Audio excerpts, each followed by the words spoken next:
बुलेटिनच्या सुरुवातीला महत्त्वाची बातमी आहे। जगदीप धनखड कुठे आहेत? संजय राऊतांनी अमित शहा यांना असा सवाल विचारत पत्र पाठवलेलं आहे। न्यायालयात जाण्याआधी तुमच्याकडून माहिती हवी आहे, संजय राऊतांनी पत्रातून गृहमंत्र्यांना इशारा दिलेला आहे। तर गृहमंत्र्यांना संजय राऊतांचा हा इशारा आहे।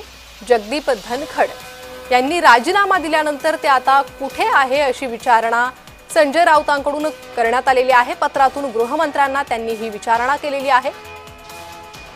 तर अमित शहा यांना पत्र लिहित संजय राऊतांनी त्यांना इशारा देखील दिलेला आहे।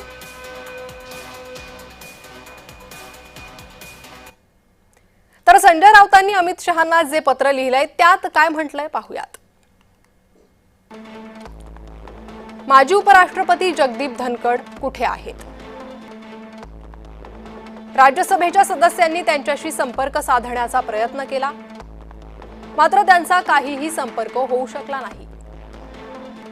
आता सर्वोच्च न्यायालयाचे दरवाजे ठोठावणं आवश्यक वाटतंय,